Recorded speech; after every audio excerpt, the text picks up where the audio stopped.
사랑하는 성도 여러분, 오늘은 출애굽기 35장 30절에서 36장 1절까지의 말씀으로 부살렐과 오홀리압처럼 이런 제목으로 말씀을 나누도록 하겠습니다.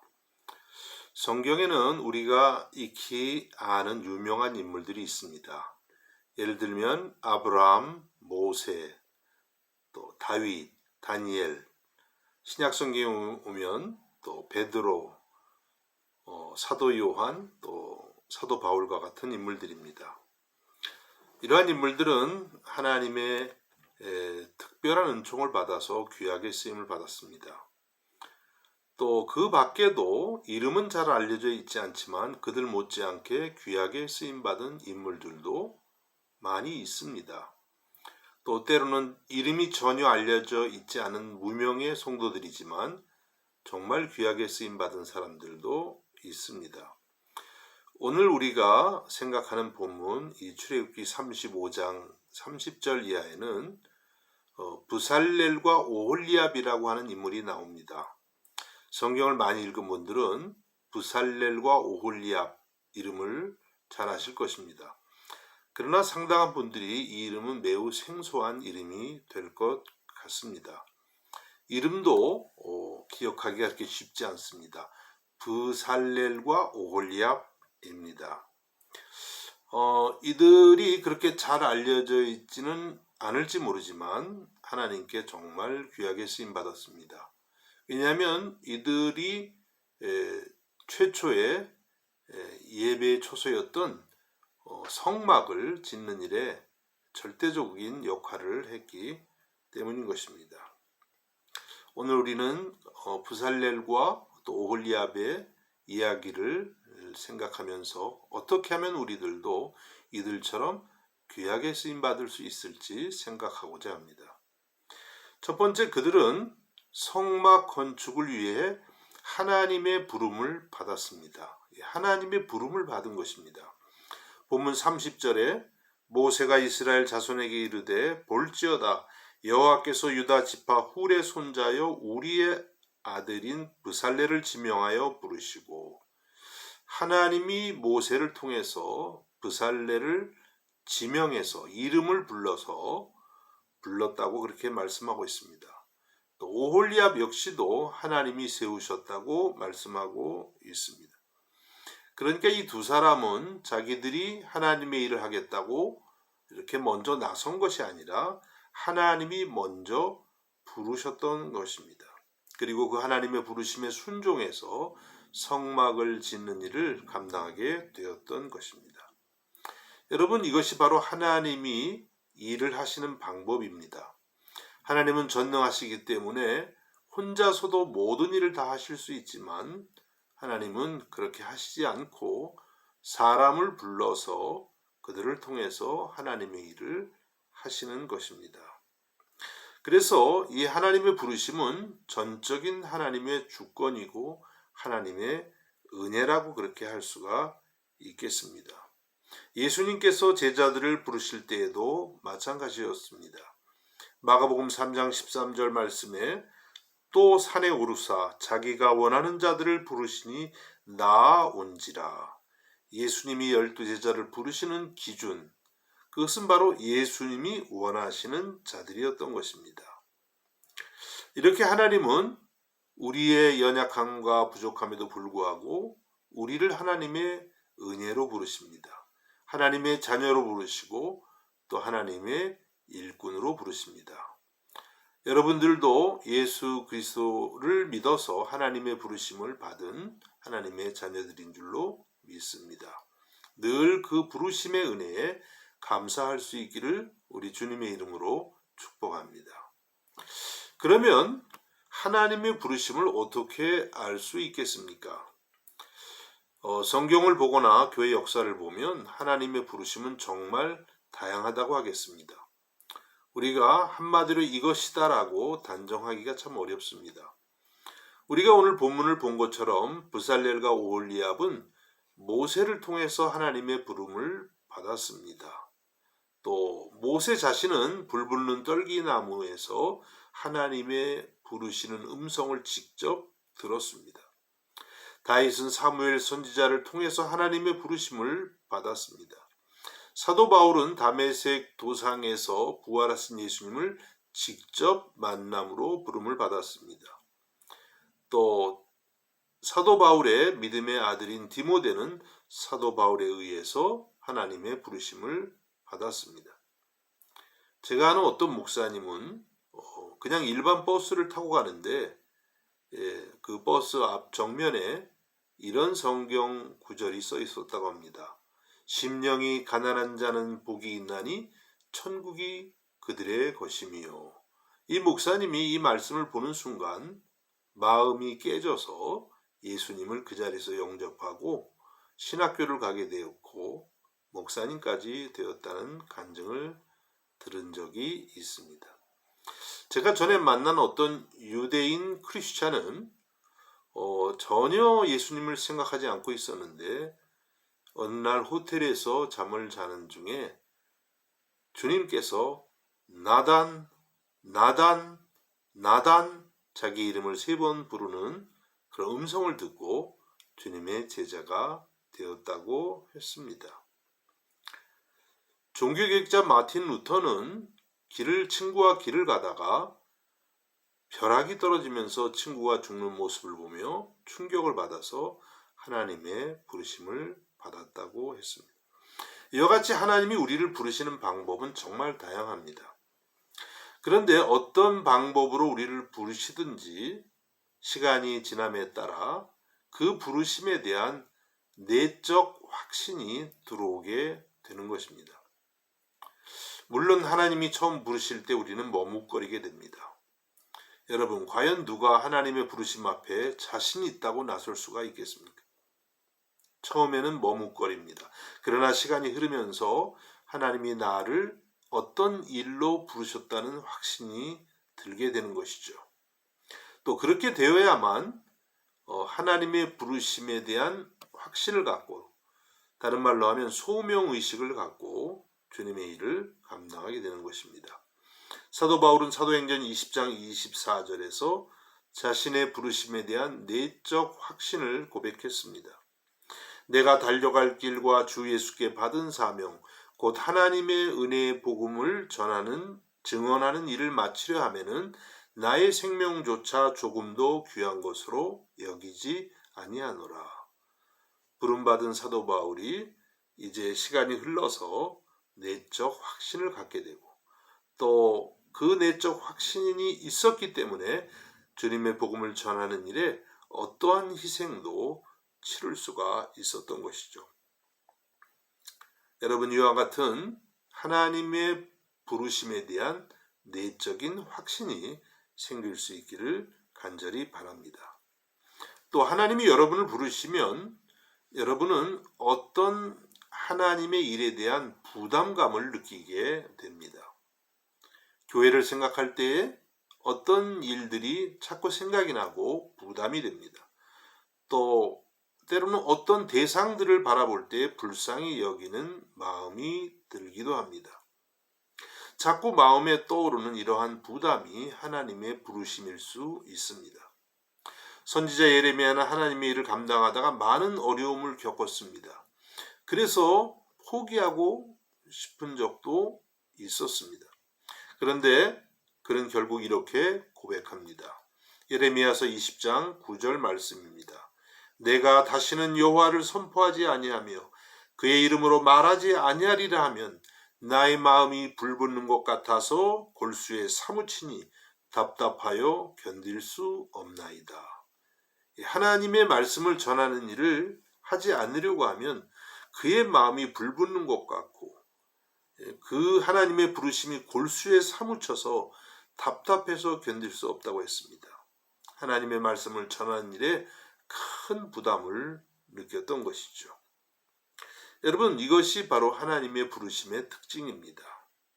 그 부르심이 여러분의 가정일 수도 있고 직장일 수도 있고 여러분의 전공일 수도 있고 무엇보다도 교회일 것입니다. 이번 한 주간 지내실 때에 하나님이 내게 부담을 주신 그런 분야는 과연 어떤 것인지 곰곰이 생각하면서 그 부르심을 깨닫기를 주님의 이름으로 축원합니다. 두 번째, 부살렐과 오홀리압은 이 부르심을 감당하기 위해서 성령 충만을 받았습니다. 31절 말씀입니다. 하나님의 영을 그에게 충만하게 하여 지혜와 총명과 지식으로 여러 가지 일을 하게 하시되. 네, 하나님이 사람을 부르시면 그냥 너 혼자 해라가 아니라 하나님의 영을 그에게 충만케 하시는 것을 볼 수가 있습니다. 또 34절에 보면 또 그와 단지파 아히사막의 아들 오홀리압을 감동시키사 가르치게 하시며, 오홀리압도 하나님의 영으로 감동을 시키셨습니다. 그래서 이들은 자기들의 재능으로 성막을 지은 것이 아니라 바로 하나님의 성령의 충만함으로, 감동으로 이것을 감당했던 것입니다. 여러분, 그렇습니다. 하나님은 언제나 성령으로 충만한 사람들을 사용하십니다. 예를 들어서 창세기의 요셉을 생각해 보십시오. 요셉이 하나님께 쓰임받은 가장 중요한 이유는 성령의 감동을 받은 것입니다. 창세기 41장 38절에 이렇게 말씀합니다. 바로가 그의 신하들에게 이르되 이와 같이 하나님의 영에 감동된 사람을 우리가 어찌 찾을 수 있으리요. 애굽의 왕 바로는 비록 하나님을 믿지 않는 사람이었지만 요셉을 볼 때에 정말 이 사람이야말로 하나님의 영에 감동된 사람이라고 외쳤던 것입니다. 그래서 그를 애굽의 총리로 세우고 요셉은 하나님의 영에 감동되어 모든 일들을 지혜롭게 감당할 수 있었던 것이죠. 여러분, 성령에 감동된 것과 그렇지 않은 것은 하늘과 땅의 차이를 만들어냅니다. 우리가 아는 것처럼 예수님의 제자들은 성령으로 충만함을 받기 전까지는 사실 아무것도 하지 못했습니다. 그들은 세상 권세가 무서워서 벌벌 떨었고 복음 전도를 위한 엄두도 내지 못했습니다. 그런데 성령 충만을 받았을 때 그들 마음에 담대함이 생기고 어떤 권세도 두려워하지 않고 복음을 증거했습니다. 그래서 사도 베드로는 단 한 번의 설교로 3,000명을 구원하기도 했던 것입니다. 성령의 충만을 받고 하나님의 일을 하는 것과 그렇지 않은 것에는 이렇게 하늘과 땅의 차이가 있는 것입니다. 그래서 우리는 늘 하나님의 성령의 충만함과 감동하심을 늘 구해야 됩니다. 그런데 오늘 말씀을 곰곰이 생각해 보면 성령께서 주시는 그 능력이 정말 다양하다는 생각을 하게 됩니다. 우리가 보통 성령 충만하면 복음을 직접적으로 전하는 것을 많이 생각할 수 있지만 오늘 여기서는 성령께서 부살렐과 오홀리압에게 예술적인 지능 혹은 어떤 건축의 재능을 주셨던 것을 우리는 알 수 있습니다. 그러니까 성령은 하나님의 말씀을 전하는 일뿐만 아니라 우리 삶의 전 분야에 걸쳐서 재능과 지혜와 지식을 주시는 것을 알 수가 있습니다. 여러분, 이와 같은 은혜를 소홀히 여기지 않으시기를 바랍니다. 여러분의 각자의 분야에 따라서 성령의 충만함과 감동하심을 구할 수 있기를 바랍니다. 그래서 오늘 본문에 나오는 부살렐과 오홀리압처럼 우리 주님께 귀하게 쓰임 받으실 수 있기를 우리 주님의 이름으로 축복합니다. 마지막 세 번째, 부살렐과 오홀리압은 하나님의 명령에 순종함으로 쓰임 받았습니다. 출애굽기 36장 1절 말씀입니다. 부살렐과 오홀리압과 및 마음이 지혜로운 사람 곧 여호와께서 지혜와 총명을 부으사 성소에 쓸 모든 일을 할 줄 알게 하신 자들은 모두 여호와께서 명령하신 대로 할 것이니라. 부살렐과 오홀리압이 또 기타 마음이 지혜로운 사람들이 성막을 지을 때 가장 중요한 것은 하나님의 명령을 따라 하나님의 말씀을 따라 짓는 것이었습니다. 아무리 내 생각에 좋다고 해도 그렇게 하면 하나님이 받으실 수가 없는 것입니다. 이렇게 그들은 하나님의 말씀에 순종해서 성소 또 그리고 성막을 다 지었습니다. 제사장의 의복도 다 지었습니다. 이제 성막 제조의 대장정의 역사가 끝난 것입니다. 그때 이렇게 말씀합니다. 출애굽기 39장 42절과 43절에 여호와께서 모세에게 명령하신 대로 이스라엘 자손이 모든 역사를 마치매 모세가 그 마친 모든 것을 본즉 여호와께서 명령하신 대로 되었으므로 모세가 그들에게 축복하였더라. 여호와께서 명령하신 대로 되었으므로 모세가 그들에게 축복하였더라. 모세가 최종적으로 확인한 것은 부살렐과 오홀리압 또 다른 사람들이 얼마나 그것을 화려하게 지었느냐 또 얼마나 또 정교하게 지었느냐고 하는 것이 아니었습니다. 과연 그들이 하나님이 명령하신 대로 지었느냐 하는 것을 확인한 것입니다. 그리고 그것이 확인된 순간 모세는 그들을 축복했던 것입니다. 여러분 그렇습니다. 우리들도 하나님께 부살렐과 오홀리압처럼 쓰임 받으려면 하나님의 명령에 곧 하나님 말씀에 철저하게 순종하는 훈련이 필요한 것입니다. 그래서 우리는 늘 하나님의 말씀을 깊이 생각하고 또 연구해야만 합니다. 말씀을 순종하려면 먼저 하나님의 말씀을 잘 듣고 읽고 묵상해야만 할 것입니다. 그렇지 않았겠습니까? 부살렐과 오홀리압이 이 성막을 짓기 전에 먼저 하나님이 어떻게 지으라고 하셨는지를 깊이 읽고 또 생각하고 구상하고 연구했을 것입니다. 그래서 하나님의 명령이 완전히 숙지되었을 때 그들이 일을 시작했을 것입니다. 만일에 그들이 대충 듣고 짓기 시작했다면 분명히 다른 모양의 성막이 나왔을 것이고 또 하나님의 축복을 받지 못했을 것입니다. 여러분 그렇습니다. 우리들도 하나님의 말씀에 순종하는 삶을 살려면 먼저 하나님 말씀을 깊이 읽어야 됩니다. 대충이 아니죠. 깊이 읽고 그 뜻을 생각하고 또 나에게 부족한 것은 무엇인가? 하나님 말씀에 비추었을 때 나에게 문제가 되는 것은 무엇인가? 그것들을 또 회개하고 이렇게 했을 때 우리는 하나님의 말씀을 순종하는 사람이 될 수 있는 줄로 믿습니다.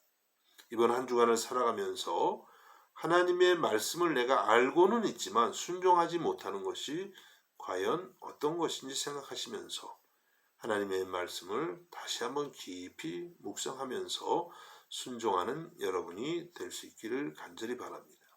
그리하여서 부살렐과 오홀리압처럼 하나님의 나라를 위해서 주님의 교회를 위해서 귀하게 쓰임받는 은혜가 있기를 우리 주님의 이름으로 축복합니다.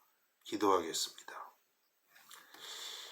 하나님 아버지, 성막을 짓는 일에 귀하게 쓰임받은 부살렐과 오홀리압이 참 부럽습니다. 우리들도 하나님의 부르심을 잘 깨닫게 해주시고 또 그 부르심을 감당하기 위해 하나님의 성령의 능력을 구하는 일에 게으르지 않게 하옵시며 주께서 주시는 모든 명령 앞에 겸손히 순종하여 우리 주님을 위해서 주의 나라와 교회를 위해서 주님의 복음을 증거하는 일을 위해서 귀하게 쓰임받게 하옵소서. 예수님의 이름으로 기도하옵나이다. 아멘.